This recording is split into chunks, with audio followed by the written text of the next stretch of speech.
banyak ya Bu.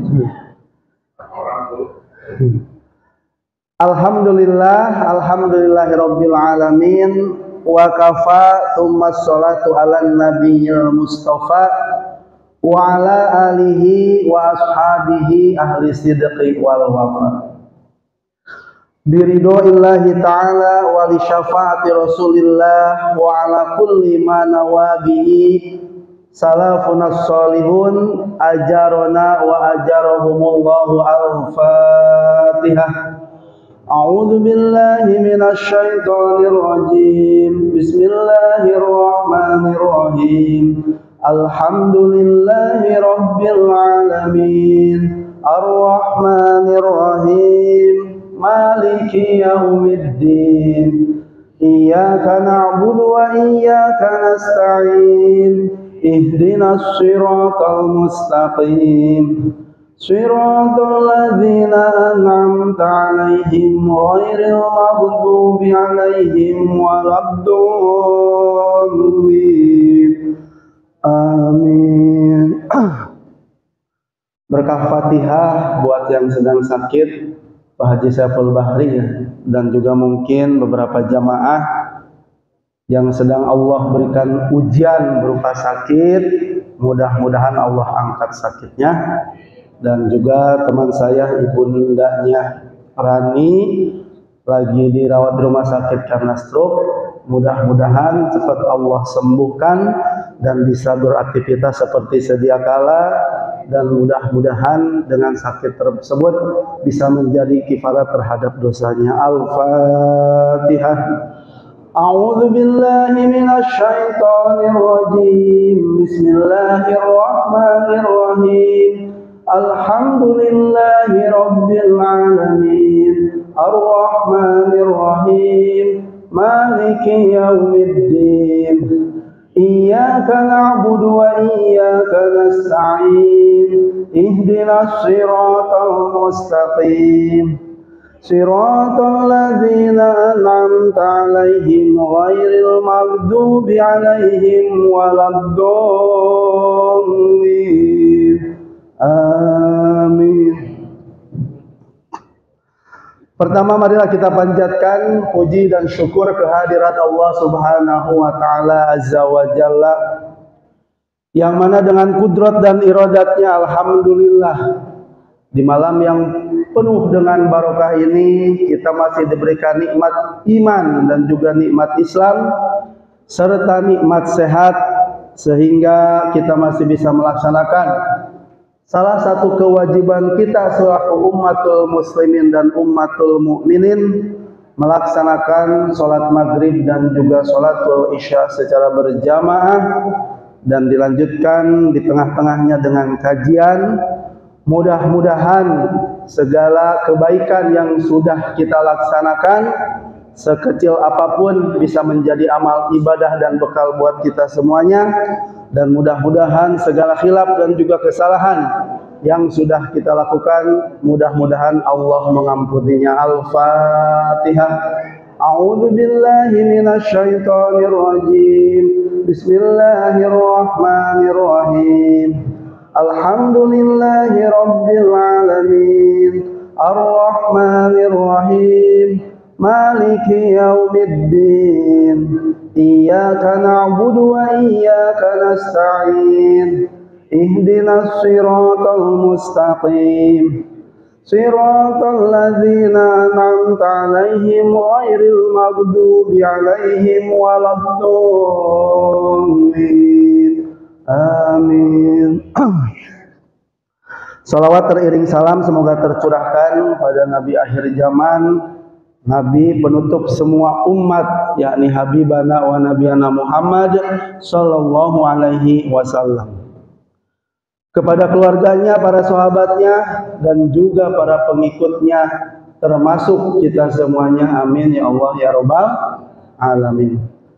Bapak-bapak, ibu-ibu yang dirahmati Allah, minggu lalu kita sudah membahas tentang apa Bang Iwan? Masih ingat? Baik, minggu lalu bahwa si setan ini karena dia merasa sombong, ya, tidak mau menghormati Adam karena dia merasa diciptakan dari api, sementara Adam diciptakan dari tanah. Lalu Allah mengusir dari surga karena perbuatan setan dan iblis tersebut. Qala fahbit minha fama yakunu laka an tatakabbaru fiha fahruz innaka minas sagirin. Turunlah kamu dari surga itu karena kamu sepatutnya menyombongkan diri di dalamnya, maka keluarlah, sesungguhnya kamu termasuk orang-orang yang hina. Karena diusir dari surga, okelah, nggak apa-apa. Tapi ada permintaan dari setan dan iblis ini. Qolangzurni ila yaumi yub'atsun. Kata iblis, beri tangguhlah saya sampai waktu mereka dibangkitkan. Ya, ini adalah waktunya setan mencari-cari teman, mencari-cari sahabat karib, mencari teman yang bisa diajak masuk ke neraka. Makanya harus berhati-hati banget dengan yang namanya setan. Cuman memang tidak kelihatan, ya tidak kelihatan karena termasuk makhluk yang gaib. Namun yakin bahwa Allah menciptakan jin, setan dan juga manusia. Kata Allah, nggak apa-apa. Qala innaka minal mundzirin. Sesungguhnya kamu termasuk yang diberi tangguh. Jadi sampai sebelum kiamat itu datang, dia akan mencari-cari teman yang bisa diajak masuk ke neraka. Seperti yang dikatakan kemarin, setan itu menipu, ya. Kalau dulu ada lagu madu dan racun, ya. Kelihatannya seperti madu, tapi ternyata isinya adalah racun. Kelihatannya seperti racun, padahal itu adalah madu. Qala fa bima agwaitani la aqudanna lahum siratal mustaqim. Karena engkau telah menghukum aku tersesat, maka saya benar-benar akan menghalangi mereka supaya keluar dari jalan yang lurus.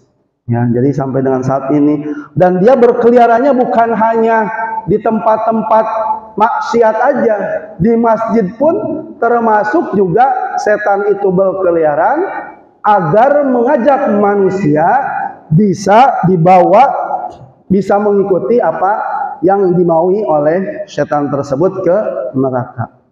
Makanya di dalam surat Al-A'raf ayat 17, summa atainahum min baini aydihim wa min khalfihim wa an aymanihim wa an syama'ilihim wa la tajidu aktsarahum syakirin. Kemudian saya akan mendatangi mereka dari depan, dari belakang, dari kanan, dari kiri, kemudian dari bawah. Cuman kalau dari atas tidak bisa setan, ya, karena itu adalah berhubungan dengan Allah Subhanahu wa Ta'ala. Jadi setan itu menghalang-halangi kita agar tidak menjalankan perintah Allah dari depan, dari kanan, dari kiri, dari bawah. Jangankan kita manusia biasa, bahkan Nabi Adam alaihissalam beserta Siti Hawa itu tergelincir mengikuti apa yang dikatakan oleh syaitan. Jadi ketika datang, ya, ketika di surga, Adam, ini buah huldi ini Allah larang. Sebenarnya bukan dilarang agar engkau tidak kekal di dalam surga. Nabi Adam kan tidak, biasanya kan kalau laki-laki mainnya rasional. Enggak, karena ini adalah merupakan perintah dari Allah. Nah, dari depan, dari Nabi Adam enggak bisa. Ke pinggirlah, ke siapa? Ke Siti Hawa. Kemudian digodalah Siti Hawa. Makanya kan rata-rata biasanya iman istri itu agak sedikit tipis, setipis kapas gitu ya. Setipis kesabaranku dan setipis kapas. Jadi akhirnya tergoda, oh iya benar juga ya. Nah, biasanya kalau misalkan salah seorang pejabat ada yang mau ngasih nih apa gratifikasi istilahnya gitu. kepada yang menjabat tersebut biasanya ditolak, nggak mau. Nanti oke lah, sekarang mungkin tidak ketahuan karena masih menjabat.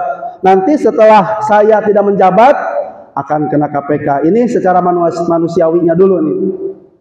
Kemudian nanti malah tercoreng dan bukan hasil yang baik yang didapatkan, malah penjara yang sudah disiapkan.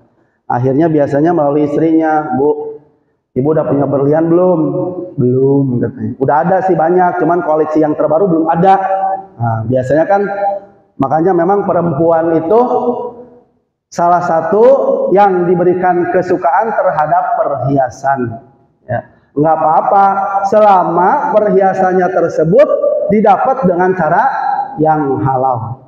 Namun ketika diiming-imingi supaya suaminya melakukan hal yang negatif, tidak sesuai dengan jalur yang sudah ditentukan, itu yang menjadi masalah. Kan biasanya namanya laki-laki bukan takut ya Pak, takut apa enggak? Menghormati gitu ya, beda tipis lah sama takut gitu. Iya Bu, di kantor ya, direkturnya gitu ya, di kantor kan punya kekuasaan yang sangat luar biasa. Udah sampai ke rumah mah udah nunduk. Turut taat sama istri gitu ya, takut. Nah, ibu manfaatkan power yang sangat luar biasa ini, karena ibu tuh memiliki kekuatan yang super dahsyat. Nah, super dahsyat bisa mempengaruhi suaminya. Pengaruhilah suaminya untuk melakukan hal-hal yang baik. Ya, jadi bukan hanya untuk kepentingan sesaat, mementingkan keinginan diri sendiri, supaya perhiasan terpenuhi, kekayaan banyak, dapat rumah, dapat mobil, dan dapat kendaraan. Jangan. Tapi power tersebut dipergunakan untuk melakukan kebaikan dan juga menyuruh, mengajak suaminya agar berlaku adil. Ini seperti yang dilakukan oleh Rasulullah SAW beserta Siti Khadijatul Kubro. Ya, jadi saling melengkapi, saling mengasihi, dan juga saling memberikan jalan kepada jalan yang benar. Dan di dalam kitab Tanbihul Ghafilin ya ada cerita dulu Kiai Haji Zainuddin MZ almarhum sering menceritakan, ada namanya Barsiso ya. Beliau adalah salah satu ulama yang termasyhur, ibadahnya kuat. Ya, kalau di sini bapak-bapak Jabal Nur ya paling banter mungkin 3:30, 3:30, jam 2 gitu ya. Nah, Syekh Barsiso ini bisa melakukan tahajud terus-terusan ya, kemudian melakukan sholat-sholat sunnah dan juga membaca Al-Quran. Pokoknya kebaikannya itu tiada taranya. Kalau mau kita tandingi kayaknya agak susah secara lahiriahnya. Kemudian beliau juga memiliki murid-murid yang sangat luar biasa. Ilmu pengetahuannya tidak hanya dimiliki oleh sendiri, memiliki murid yang banyak. Namun ya di dalam kitab tersebut dikatakan, karena makanya kita tidak boleh melihat seseorang itu melihat pada lahiriahnya aja. Makanya kita harus selalu berdoa, Rabbana atina fid dunya hasanah wa fil akhirati hasanah wa qina adzabannar. Dijadikan kita di dunia akhir, di dunia ini menjadi yang baik, di akhirat juga baik, dan jauhkan kita dari api neraka. Ya, pada saat itu Barsiso melakukan sholat yang sangat luar biasa. Nah, si iblis ini ya menggodanya, jadi ingin supaya dia ini mengikuti jalannya setan atau jalannya iblis. Datanglah dia melihat ibadah Barsiso, kemudian dia ingin menjadi muridnya. Akhirnya diangkatlah menjadi muridnya. Jadi dia istilahnya kamuflase, bunglon. Ya kan banyak sekarang bunglon-bunglon ya.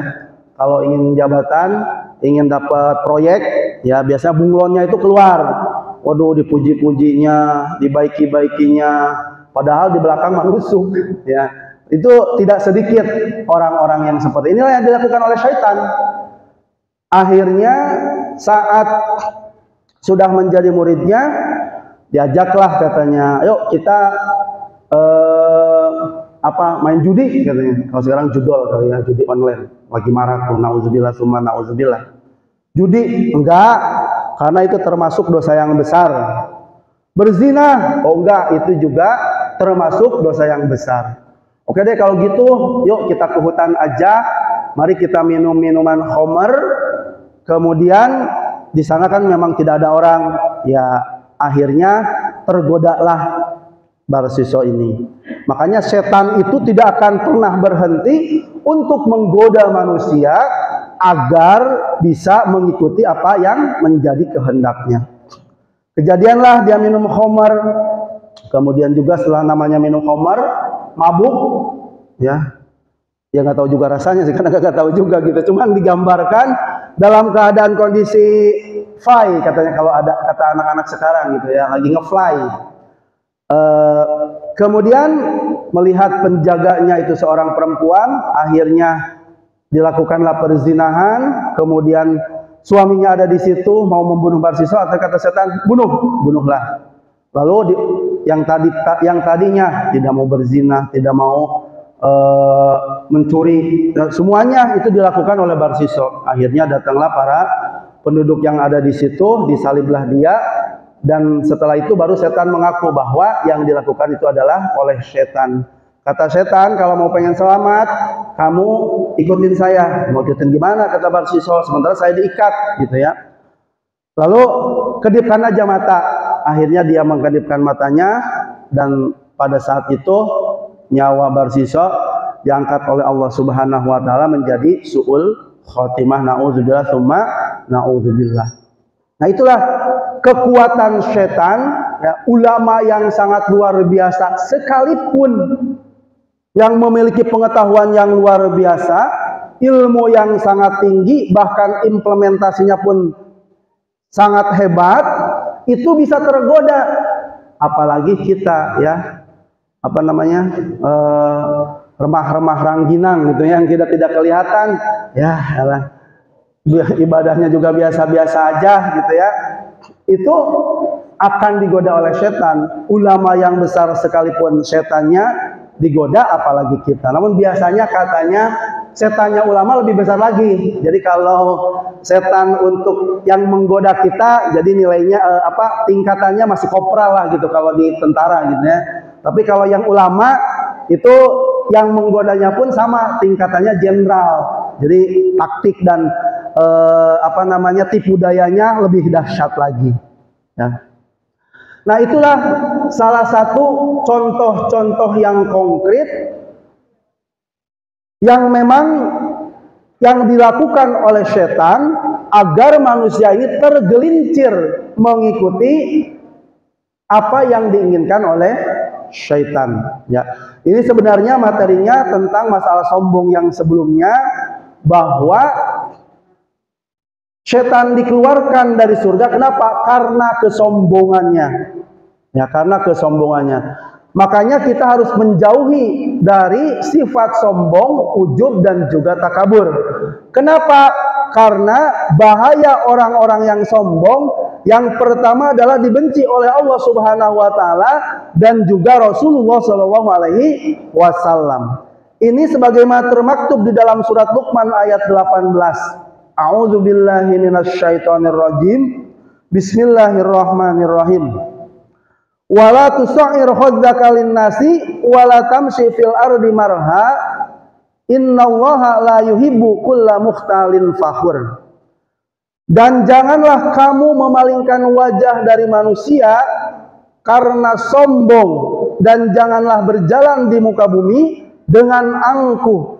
Sesungguhnya Allah tidak menyukai orang-orang yang sombong dan juga membanggakan diri. Ya, mentang-mentang, mohon maaf, ya, ada yang suka misalnya suka ada yang ngambilin kalau di tempat-tempat sampah, mencibir, itu tidak boleh. Ya, menghinakan di dalam hati kita itu sangat tidak baik dan memang tidak boleh, karena itu dibenci oleh Allah Subhanahu wa taala. Siapa tahu bisa jadi dia yang melakukan itu nilainya, derajatnya lebih tinggi di sisi Allah Subhanahu wa taala. Mungkin secara lahiriahnya kelihatannya memang melakukan pekerjaan bukan yang bisa menghasilkan uang yang sangat besar misalnya. Namun secara derajat di sisi Allah bisa jadi orang tersebut lebih baik. Inna akramakum indallahi atqakum. Allah tidak melihat kepada manusia baik itu dari kegantengannya, dari kekayaannya, dari harta bendanya, tapi yang dilihat adalah ketakwaannya. Ya, Bang Iwan walaupun ganteng gitu ya Bang Iwan, namun belum tentu ya di sisi Allah, tapi insya Allah udah ganteng, rajin sholatnya, mudah-mudahan di sisi Allah juga menjadi orang yang baik Bang Iwan ya, amin. Cepat nikah ya Bang Iwan, cepat ada orang yang ingin sama Bang Iwan, yang setia Bang Iwan, amin. Udah ada calonnya Bang Iwan? Ditanya terus Bang Iwan nih kayaknya. Oh udah 4. Udah 4 kalah Pak Yuni Harso dong. Gitu ya. Jadi kita tidak boleh ya melihat orang lain oleh sebelah mata ya. Jadi kita lihatnya kita oleh mata secara keseluruhan. Karena kalau melihat secara sebelah mata itu artinya kita menghinakan orang lain. Latah takirona mandunaka falikulli syai'in maziyatun. Tidaklah boleh engkau menghina merendahkan orang lain, karena bagi setiap seseorang ataupun segala sesuatu itu memiliki kelebihannya masing-masing. Ya, dan memang apa yang sudah Allah takdirkan saat ini itu semuanya Allah rencanakan. Jadi ketika kita menghinakan orang secara fisik misalnya, si hitam, si gendut, si kur, segala macam, enggak boleh. Kenapa? Karena itu ketika kita menghina orang, yang kita hina pada hakikatnya adalah kita menghina yang menciptakannya. Karena saya pun keinginannya ingin ganteng seperti siapa? Kalau dulu Primus ya, sekarang udah nggak ada. Pengennya, tapi ya diciptakannya seperti ini, ya alhamdulillah disyukurin, gitu. Alhamdulillah udah punya istri, punya anak 4. Ya, kalau ganteng seperti Primus mungkin belum sampai dengan saat bisa jadi belum menikah karena milih-milih terus. Ya. Tapi karena memang itu sudah takdir dari Allah Subhanahu wa taala, kita tinggal apakah mau bersyukur atau kufur. Ketika kita syukur, la in syakartum la azidannakum wa la in kafartum inna adzabi lasyadid. Ketika kita bersyukur, maka Allah akan tambahkan.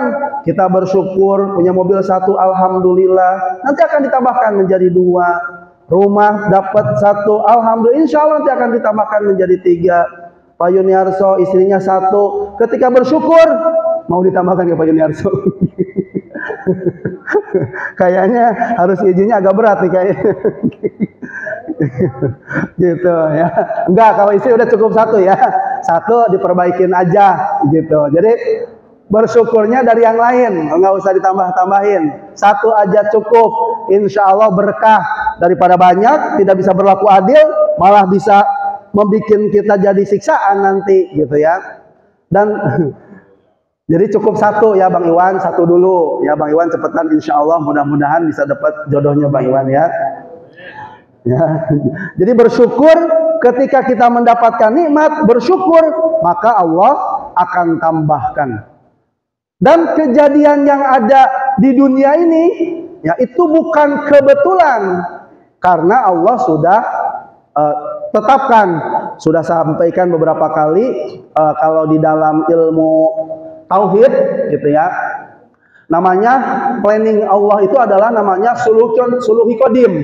Planning Allah, oh nanti nih Reza akan ada di depan saya gitu ya. Kemudian Bang Iwan di belakang lagi live YouTube ya Bang Iwan. Kemudian Pak Freddy lagi nyender di belakang gitu ya. Itu adalah sudah direncanakan, namanya suluhi qadim.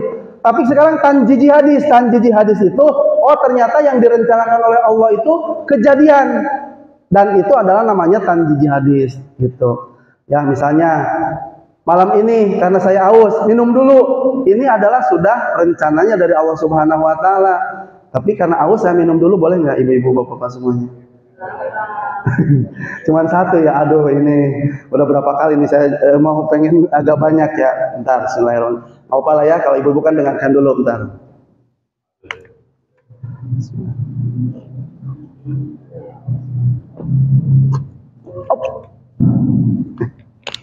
Maaf.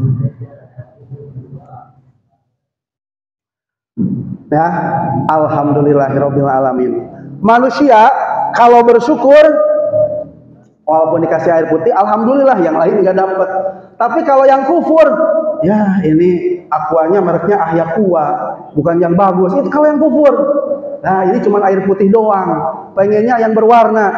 Itu orang yang kufur. Tapi kalau yang bersyukur, dikasih apa aja, nikmat rezeki yang sudah Allah berikan, kita syukuri. Gitu ya. Ibu-ibu dikasih suami yang ganteng, soleh, setiap bulan ngasih uang 50 juta, amin. Syukuri ya, Bu. Alhamdulillah tuh. Kata si ibu-ibu, Pak Nur bukan 50 juta, ngecil-ngecilin aja 100 juta satu bulan, katanya. Gitu ya. Jadi kita makanya ketika ibu-ibu bersyukur, kemudian suami juga bersyukur, punya istri yang soleha, oh makin sayang aja terhadap kita. Jadi saling mengasihi, saling menyayangi itu timbul karena rasa syukur kita. Ya biasanya kalau di kantor kan kalau setiap akhir tahun suka namanya PA ya, performance appraisal. Jadi nilainya kan ada 1, 2, 3. Ya katanya naiknya cuma 3%. Naiknya cuma 5%. Dalam hati saya, lah ente mah masih tetap masih dapat 5%. No, orang-orang di luaran pengen kerja susah banget. Pengen dapat kerjaan gak gampang. Bukannya bersyukur. Ini malah ngeluh aja yang ada. Nah, kalau orang yang seperti ini gitu ya, itu hatinya itu tidak akan tenang. Jadi udah gitu dia melakukan pekerjaannya itu tidak akan nikmat. Ya, udah gitu dikasih tugas, melaksanakan tugasnya dengan brutu, nggak jelas, hasilnya nggak bakalan baik. Jadi tidak akan maju-maju. Ya makanya gajinya naik ke 3%. Kenapa? Pekerjaannya seperti itu. Tapi orang yang bersyukur, alhamdulillah 3%. Oke, berarti saya harus meningkatkan nih kualitas kerja saya supaya bisa naik 10%, 15%. Bukan nuntut dulu. Ya kalau dulu Pak Mario Teguh selalu bilang, masih ada nggak ya Pak Mario Teguh, kemana ya? Udah tenggelam ya, tenggelam. Ya, lakukan yang terbaik, jangan berharap banyak. Ya, tugas kita adalah berusaha dan berikhtiar sebaik yang bisa kita lakukan. Karena ya bapak-bapak juga sama.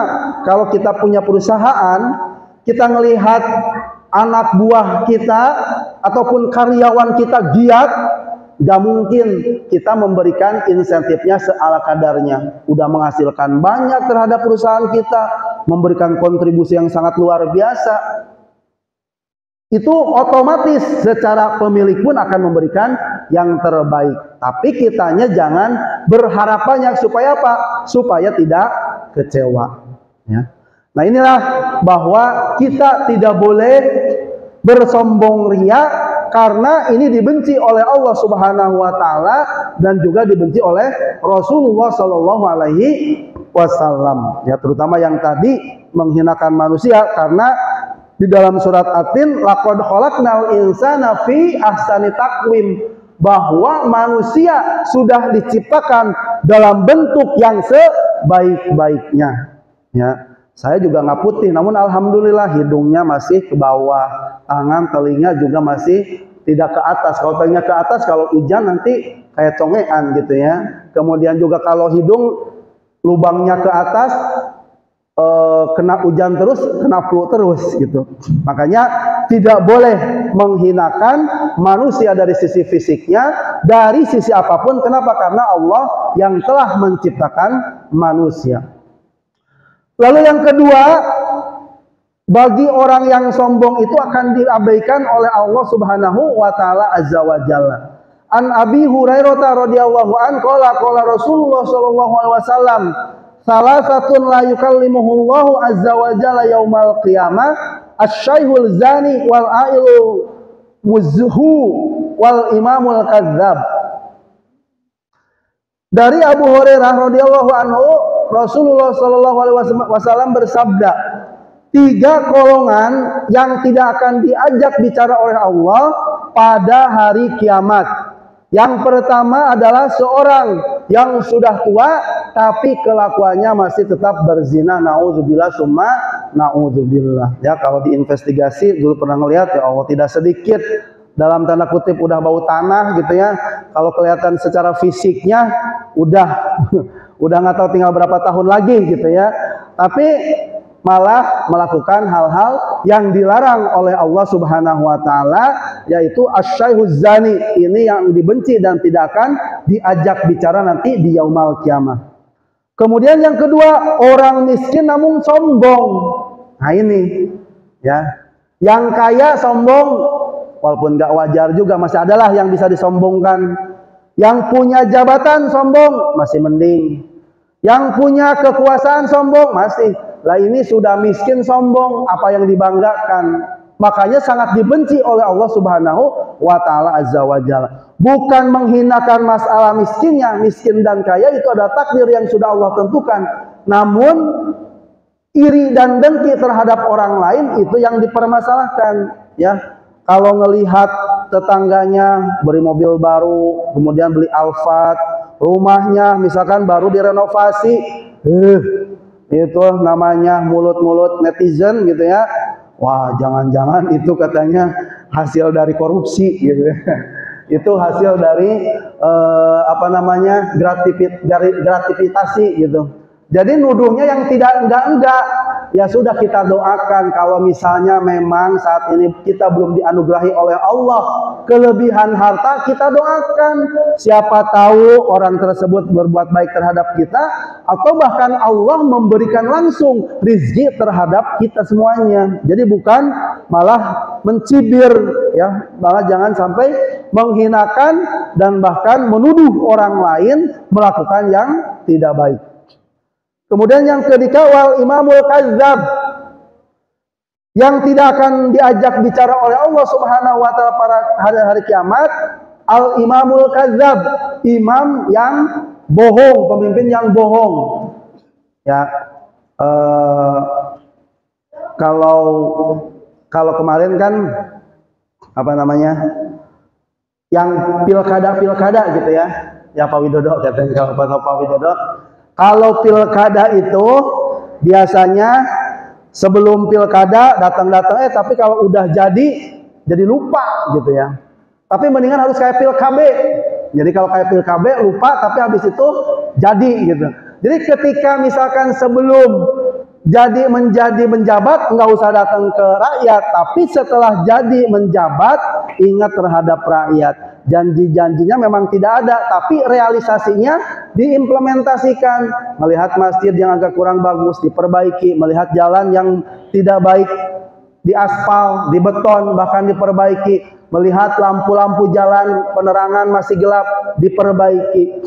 Itu adalah pemimpin yang betul. Ya, kalau misalnya pemimpin semuanya memiliki rasa takut kepada Allah Subhanahu wa taala, insya Allah semua keinginan rakyatnya yang dia pikirkan adalah kepentingan umum, bukan kepentingan dirinya sendiri dan juga bukan kepentingan golongannya masing-masing. Ya, kalau saat ini kalau kita lihat memang masih tidak sedikit, bahkan banyak yang masih mementingkan kepentingannya diri sendiri, kepentingannya golongannya masing-masing, sehingga untuk menjadi imam yang amanah, pemimpin yang memiliki kredibilitas yang bagus masih belum. Nah, kita sebagai rakyatnya, kita sama-sama berusaha mendoakan mudah-mudahan para pemimpin kita ada di dalam jalan yang benar, adil, dan juga bisa memakmurkan rakyatnya. Amin ya Allah ya Rabbal alamin.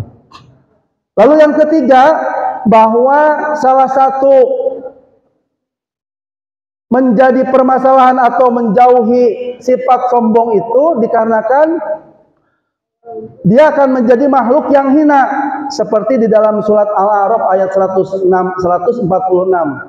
Sa'usrifu an ayatinal ladzina yatakabbaruna fil ardi bighairil haq.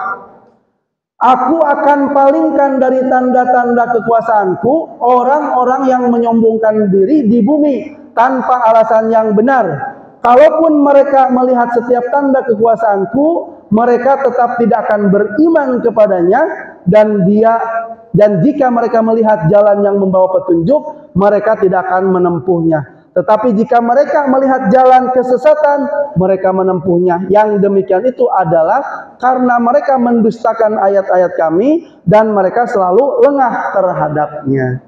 Ya, namanya juga orang yang sombong, ya, itu tidak akan menerima nasihat-nasihat dari orang lain walaupun nasihat itu benar. Ya, mungkin bapak-bapak, ibu-ibu pernah mengalami di kantor gitu ya. Ada aja dia ingin menjadi kelihatan baik, mendekati bosnya, menjilat, menjelekan orang lain. Untuk kompetisinya memang harus, cuman tidak dengan menginjak orang lain. Jadi kalau untuk bisa maju dan berdiri itu tidak dengan menginjak orang lain.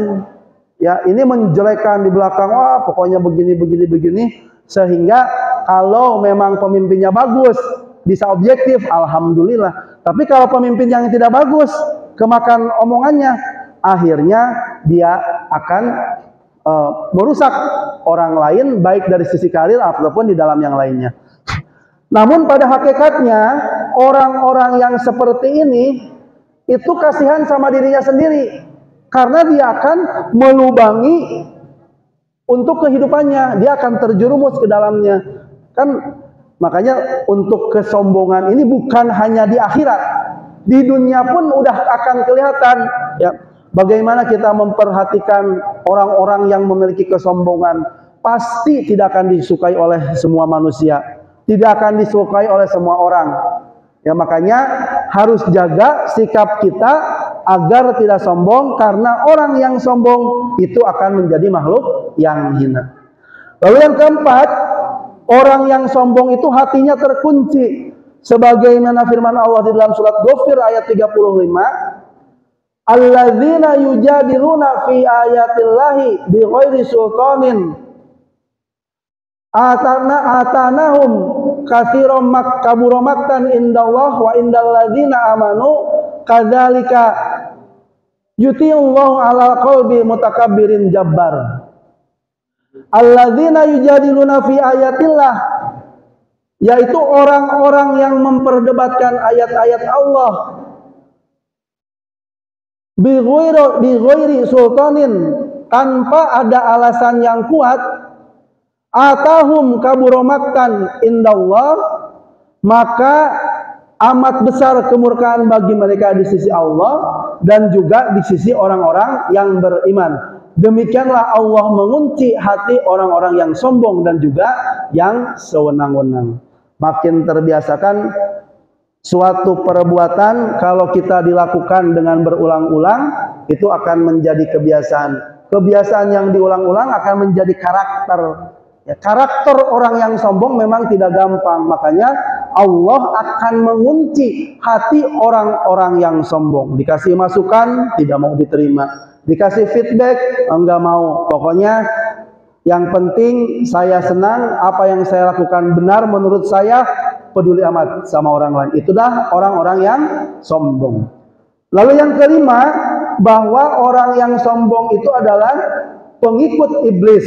Seperti di dalam surat Al-Baqarah ayat 34, wa idh qulna lil malaikati isjudu li adama fasajadu illa iblis aba wastakbara wa kana minal kafirin. Dan ingatlah ketika kami berfirman kepada para malaikat, sujudlah kamu kepada Adam, maka mereka pun bersujud kecuali iblis, dan ia menolak dan menyombongkan diri, dan ia termasuk golongan orang-orang yang kafir. Dan peristiwa ini menjadi penanda bahwa makhluk yang mulia bisa menjadi hina disebabkan karena kesombongannya.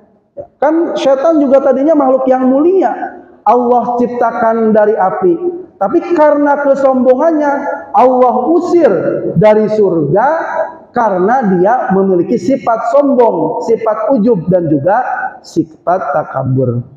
Lalu yang terakhir, bahwa keburukan orang-orang yang sombong, mereka akan menjadi penghuni neraka. Ya, sebagaimana di dalam surat Az-Zumar ayat 72, A'udzubillahi minasyaitonirrajim, qila dkhulu abwaaba jahannama khalidina fiha fabisa maswal mutakabbirin. Masuklah pintu-pintu neraka jahanam itu, sedang kamu kekal di dalamnya, maka neraka jahanam itulah seburuk-buruknya tempat yang bagi orang yang menyombongkan diri. Namun sebenarnya ini kan sombong yang kalau di akhirat kan belum, istilahnya masih belum kelihatan. Ya, jangan jauh-jauh, ketika kita di dunia pun orang-orang yang sombong itu ba'idum minan nas, akan jauh dari manusia. Ya, bagaimana kita, karena misalnya, makanya jauh dari manusia dan rezekinya pun akan jauh juga. Misalnya saya mau ada proyek, malas dia mah sombong gitu ya, nggak mau mendengarkan, bahkan malah ngedikte segala macam. Jadi mau dikasih proyek pun akhirnya menjadi mental kembali. Kenapa? Karena kesombongannya tadi gitu. Ya. Bahkan Rasulullah SAW bersabda, inna ahlan nari kullu jadin jawadin mustakbirin jama'in manna'in wa ahlul jannati ad-du'afa'ul mughlabuna. Sesungguhnya penduduk neraka adalah semua orang-orang yang kasar lagi keras, orang-orang yang bergaya sombong saat berjalan, orang-orang yang sombong, orang-orang yang banyak mengumpulkan harta, orang yang sangat bakhil. Adapun penduduk surga adalah orang-orang yang lemah dan terkalahkan. Hadis riwayat Ahmad. Jadi artinya bukan berarti tidak boleh kaya. Saya sering mengulang dan menjelaskan bahwa kita sebagai umat Islam harus menjadi orang yang kaya. Tapi kekayaan itu bukan menjadi tujuan, tapi itu adalah hanya menjadi wasilah, hanya menjadi jembatan untuk mendapatkan keridhaan Allah Subhanahu wa taala azza wa jalla. Fa inna dunya balaghun ilal akhirah. Ketika kita akan menyeberang dari jalan yang satu ke jalan yang lain, tujuan kita bukan di penyeberangan itu. Jadi penyeberangan adalah hanya menjadi wasilah, menjadi salah satu perantara agar kita bisa sampai ke jalan yang tadi. Begitu pula di dunia. Ya, dunia Allah berikan kekayaan, harus kita raih, harus kita menjadi orang muslim yang kaya. Namun kayanya kaya yang dermawan, bukan kaya yang bakhil. Kaya yang bakhil hanya akan menyebabkan dirinya dihisab oleh Allah Subhanahu wa taala nanti di yaumul kiamah, bahwa kekayaannya, harta bendanya, perhiasannya, semuanya ketika tidak dimanfaatkan, tidak dijalankan di jalan Allah Subhanahu wa taala, itu akan menjadi hisaban buat kita semuanya. Ya. Makanya kalau misalnya kita memiliki harta benda, jangan lupa zakatnya 2,5%-nya. Kalau kita memiliki harta yang berlebih, jangan lupa infak, sodakoh, dan juga kebaikan-kebaikan terhadap yatim piatu dan juga fakir miskin. Karena kalau misalnya kita belum sempat mentasarufkan harta benda kita di jalan Allah, maka itu akan menjadi hisaban buat kita. Karena kan kita nggak tahu kapan meninggalnya. Ada yang tahu, Bu, kapan meninggal? Nggak ada. Ya. Bisa saja ibu-ibu, bapak-bapak duluan, saya belakangan. Nggak ada yang tahu. Ya. Atau misalkan saya belakangan, ibu-ibu, bapak-bapak juga lebih awal. Nggak ada yang tahu. Ya. Karena kita tidak tahu kapan terjadinya meninggal, alhamdulillah udah isya. Makanya kita tasarufkan sebagian harta yang kita miliki sebagai ladang amal dan juga nanti bekal di yaumul kiamah yang bisa memberikan jalan, yang memberikan sinar dan juga memberikan cahaya ketika nanti di yaumul kiamah. Amin ya Allah ya Rabbal alamin. Mudah-mudahan apa yang disampaikan yang benarnya dari Allah Subhanahu wa taala, kita bisa melaksanakannya, yang salahnya dari saya dan juga tidak melaksanakannya. Dan mudah-mudahan kita semuanya, khususnya yang ada di sini, jauh dari rasa sifat sombong, ujub dan takabur, dan kita termasuk orang-orang yang rendah hati ataupun termasuk orang yang tawadu. Amin ya Allah ya rabbal alamin. Wallahul muwaffiq ila aqwamit thoriq. Hasbunallah wa ni'mal wakil. Wassalamualaikum warahmatullahi wabarakatuh.